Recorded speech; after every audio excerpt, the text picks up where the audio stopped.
Ticket সরকারের যে translation দেওয়া রয়েছে এই সেম ট্রান্সলেশনকে সেম ল্যাঙ্গুয়েজে আমি এখানে লিখেছি, বুঝেছে? একটু আমি কিছু করিনি। তার মানে তুমি চোখের সামনে যে ট্রান্সলেশন দেখতে পাচ্ছ, আমি সাইজটা একটু বড় করি,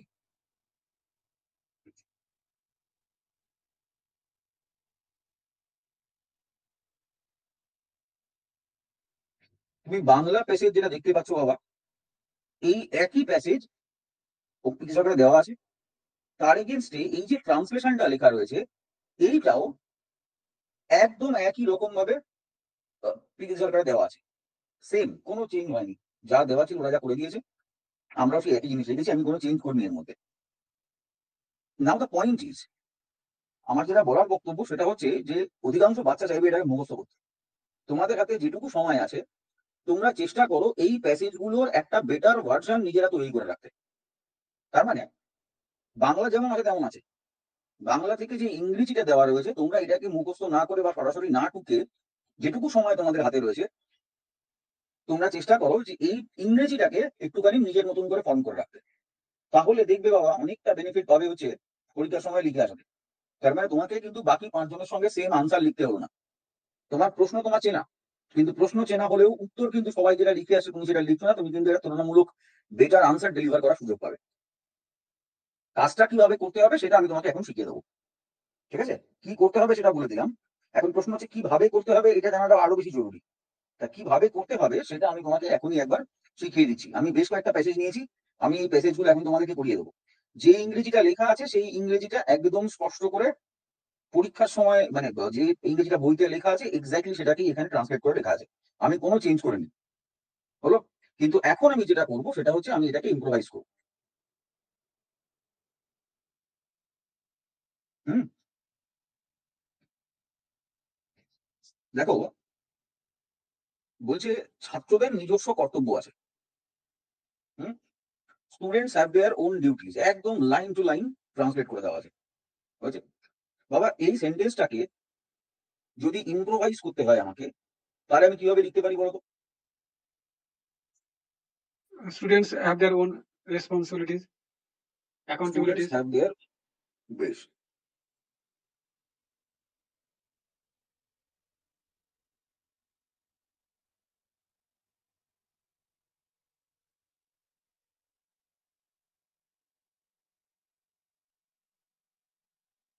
তুমি এখানে একটা ওয়ার্ড মাত্র চেঞ্জ করলে বাকিটা কিন্তু একই থাকলো। তার মানে ওভারঅল কনস্ট্রাকশনে কোনো চেঞ্জ আসছে কি?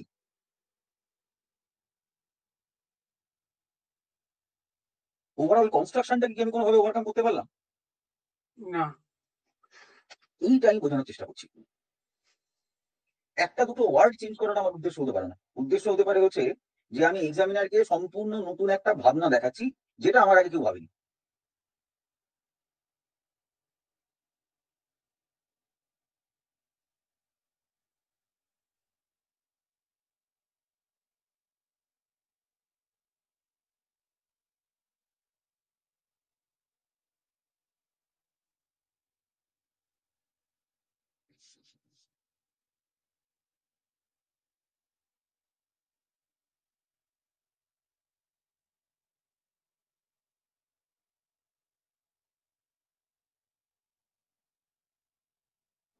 সাউন্ড আসছে না তো। সাউন্ডের সঙ্গে আমি কিছু বলিনি বাবা, আমি শুধু লিখলাম। দেখো এখানে দেখো ওরা এই এই জিনিসটাকে নোট করার চেষ্টা করো। ওখানে ওরা হ্যাভ ইউজ করেছিল, হ্যাভ। দেখো তুমি যেটা বললে সেখানে হ্যাভ বললে, হ্যাঁ? আমি কিন্তু বাবা হ্যাভ রাখিনি, এখানে আর রাখলাম। একদম বেসিক চেঞ্জ দেখো। ম্যাক্সিমাম বাচ্চা কিন্তু এই জায়গাটাকে করবে কি, ওরা হ্যাভ হ্যাভ লিখে দিয়ে বেরিয়ে যাবে। সবার আগে তুমি ভার্বটাকে চেঞ্জ করো, হয়েছে? হ্যাভ মানে হচ্ছে কন্টেইন, তাহলে এখানে লিখলাম পজেসড। তুমি লিখতে পারো কন্টেইন, লিখতে পারো এনগাল্ফ, লিখতে পারো সারাউন্ডেড। চেঞ্জটা হতে পারছো এবার? হ্যাঁ স্যার, ভয় লাগে, মানে এগুলো ভুলে যাবে বলে ভয় লাগে, আমি সহজভাবে লেখার চেষ্টা করি। হ্যাঁ, আমি ওই জন্যই বলছি যে পরীক্ষার সময়তে গিয়ে এই রিস্কটা না নিয়ে আগে থেকে খুব চিন্তা ভাবনা করে বাড়িতে বসে ঠান্ডা মাথায় এই কাজটা নিজেরা করে রাখো। বুঝতে পারলাম? যত তাড়াতাড়ি সম্ভব এটা কমপ্লিট করে ফেলতে পারলে এরপরে কেবল রিভিশনটা দরকার পড়বে। হ্যাঁ স্যার।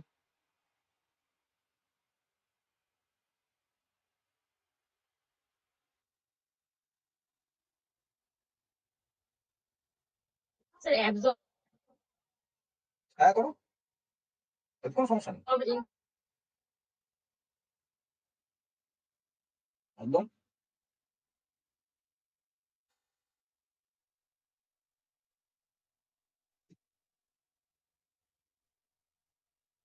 রিট্যাঙ্গেলড করো।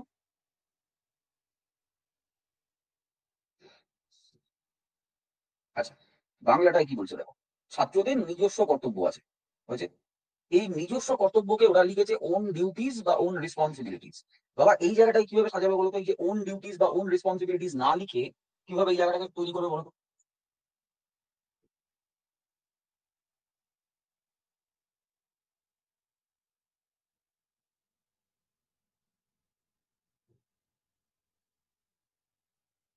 Annotated work.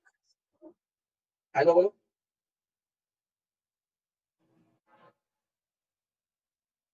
স্যার বলছি অ্যানোটেড ওয়ার্ক। না, না, এটা খুব সুন্দর এক্সপ্রেশন আছে এই জায়গাটায়, উইথ। ইডিওসিনক্রেটিক রেসপন্সিবিলিটি না, যে না, দেয়ার শেয়ার অফ রেসপন্সিবিলিটিস।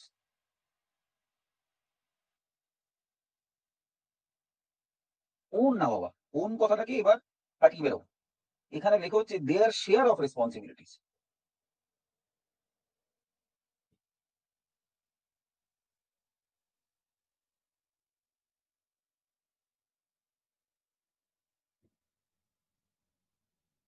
বুঝতে পারলাম? তার মানে খেয়াল করে দেখো, ছাত্রদের এক, নিজস্ব দুই, কর্তব্য তিন, বাংলায় আছে আছে চার, চারটে ওয়ার্ডের ওরা দিয়েছিল।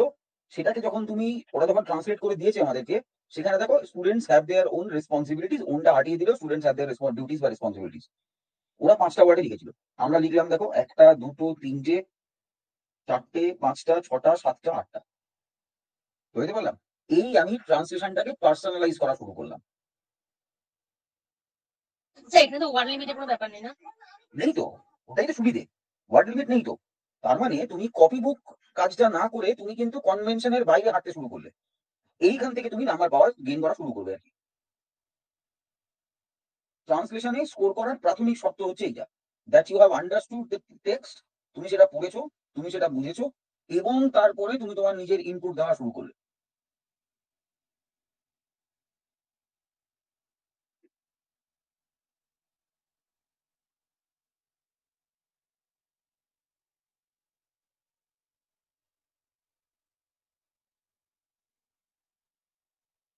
বোঝা গেছে আমার কথাটা? হ্যাঁ স্যার।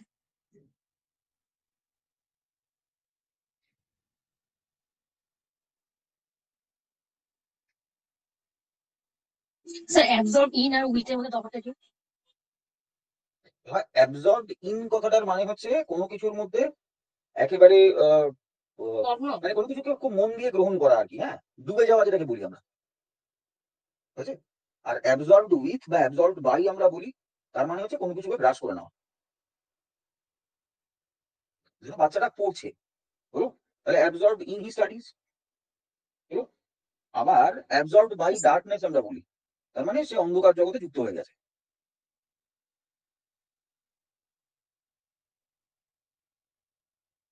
Okay sir.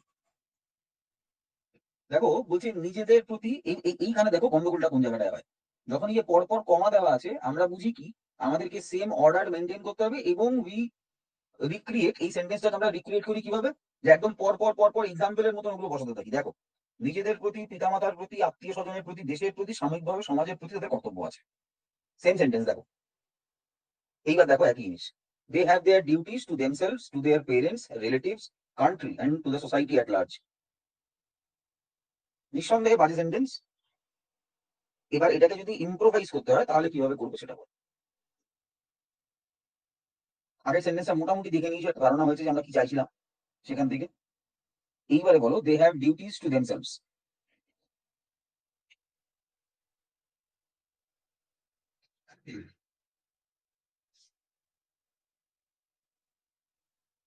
ওই ওয়ার্ডগুলো বলে লিখো ওই they are surrounded to their them, একই রকম হয়ে যাচ্ছে, একই রকমের শুনতে হয়ে যাবে সেক্ষেত্রে। হ্যাঁ দেখো, প্রত্যেকটা লাইনে তোমার এক্সামিনারের এক্সপেকটেশনকে মিট করতে হবে প্রত্যেকটা সেন্টেন্সে, বুঝতে পেরেছো? মানে আমি এরকম একটা বিতর্কিত কথা মাঝে মধ্যেই বলে থাকি, যেটা নিয়ে প্রচুর ছেলে মেয়ে আপত্তিও করেছে, কিন্তু তারপরেও আমি এমন কথা বলে থাকি এবং এতে আমার বিন্দুমাত্র ভয় ডর নেই আর কি। সেটা হচ্ছে ধরো ধরো আমি বিসিএস মেইনস এর কথা ভাবছি, ধরো খেয়াল করে দেখবে বিসিএস মেইনস দেওয়ার সময়তে অধিকাংশ বাচ্চার কাছে একটা কমন ভয়ের জায়গা হচ্ছে অঙ্কটা। হুম। মাঝে মধ্যে অ্যাডভান্স ম্যাথ দিয়ে ফেলে, দিয়ে গন্ডগোল করে, একদল বাচ্চা পারে একদল বাচ্চা পারে না, সেই নিয়ে তুমুল গন্ডগোল হয়। তো আমি প্রায়ই ছেলে মেয়েকে একই কথা বলি যে যদি তুমি বিসিএস মেইনস এর কথা ভাবো, ধরো আমি ধরে নিচ্ছি যে অঙ্ক কোয়েশ্চেন টাফ হয়েছে, তা অঙ্ক কোয়েশ্চেন যদি টাফ হয় তুমি দেখবে যে বাচ্চারা একদল বাচ্চা বলছে আমরা 130 করতে পেরেছি, তার মানে 130টা হচ্ছে স্ট্যান্ডার্ড নাম্বার, যেটা অধিকাংশ বাচ্চা করে এসেছে। ওই পার্ট পর্যন্ত ছিল হচ্ছে অ্যারিথমেটিক, তারপরে করেছে অ্যাডভান্স ম্যাথ। এই অ্যাডভান্স ম্যাথে গিয়ে দেখবে একদল বাচ্চা বলছে আমি 140 করেছি, কেউ বলছে 150 করেছি, কেউ বলছে 160 করেছি, কেউ বলছে 170 করেছি। তার মানে গ্যাপ তৈরি হলো কতগুলো কোয়েশ্চেন, আমি ধরে নিচ্ছি ধরো 30টা কোয়েশ্চেনের গ্যাপ হয়ে গেছে, তাহলে 30 নাম্বার তোমার থেকে তোমার বন্ধু বেশি পাচ্ছে।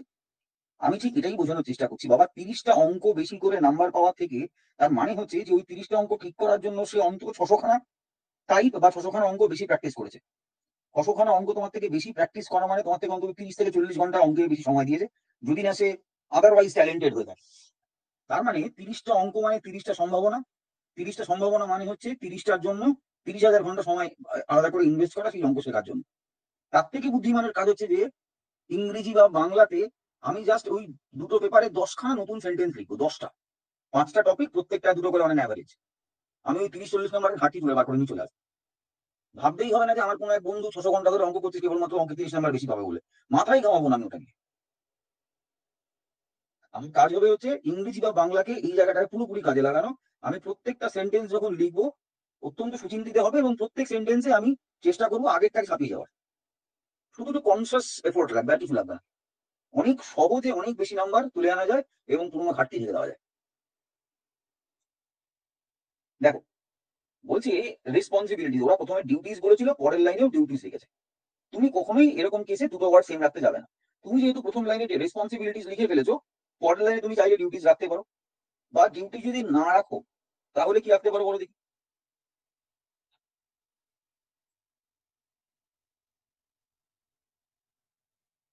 অ্যাকাউন্টেবিলিটি। So liability. লায়াবিলিটিস মানেও দায়। হুম। So they have some liabilities to take care of their parents and এভাবে করতে পারবো? এইটাই আমি শেখানোর চেষ্টা করছি, ঠিক এইটা আমি শেখানোর চেষ্টা করছি। খেয়াল করে দেখো এখানে রেসপন্সিবিলিটিস রয়েছে, হ্যাঁ রেসপন্সিবিলিটিস, ঠিক। বাবা রেসপন্সিবিলিটিস কোন part of speech? Noun. Noun. Noun. Noun তো।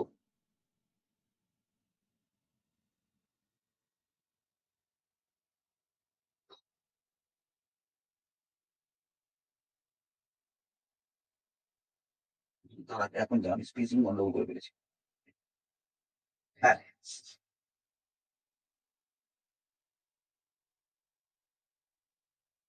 তো নাউন তো। তুমি খামোখা কেন নাউন রাখতে যাচ্ছ এখানে? তুমি যখন লিখবে তুমি তো সরাসরি এটাকে ভার্ব করে দেবে, তুমি নাউন রাখবেই কেন?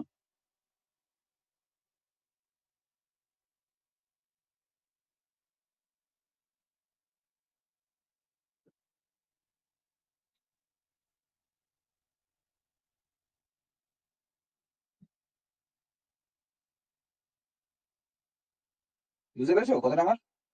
তুমি নাউন রাখবেই না, ওটাকে ভার্ব করে দেবে। প্রত্যেক লাইনে তুমি যদি নাউনের সিনোনিম হিসাবে নাউনই ব্যবহার করতে থাকো ওটা একই রকম হয়ে যাবে, কোনো প্যাটার্ন ম্যাচ করবে না।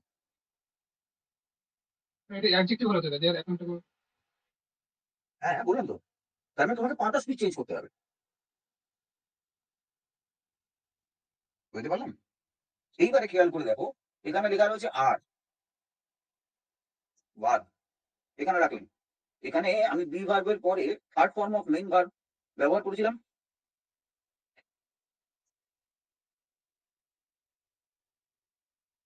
এখানে দেখো আমি সরাসরি অ্যাডজেক্টিভ বসিয়ে দিয়েছি।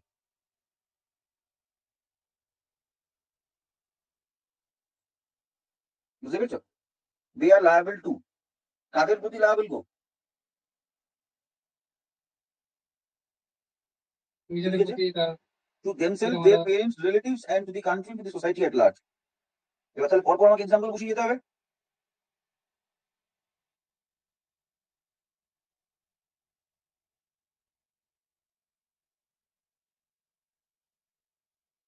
কিভাবে সামলাবে?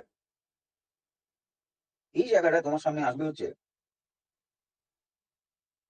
এই জায়গাটায় বসা হচ্ছে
এবার দেখো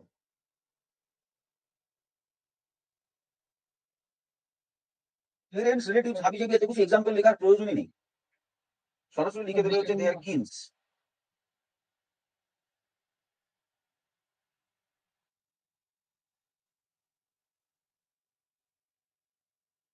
বুঝতে পেরেছো না পারোনি বলো? হ্যাঁ স্যার।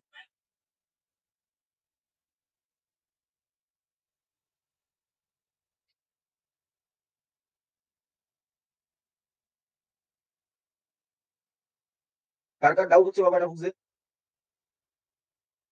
ওরা পরপর এক্সাম্পল দিয়েছে মানে আমিও সেখানে কমা দিয়ে দিয়ে এক্সাম্পল করাতে শুরু করলাম, এমনটা করবে না।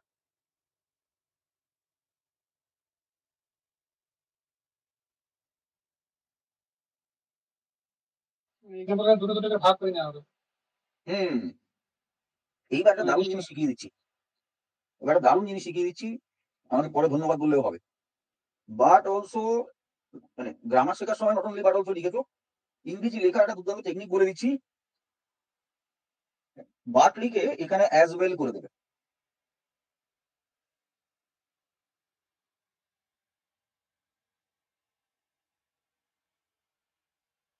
ওই অলসো জায়গায় স্যার। হুম, অলসো জায়গায় লাস্টে এসে অ্যাজ ওয়েল বসিয়ে দেবে।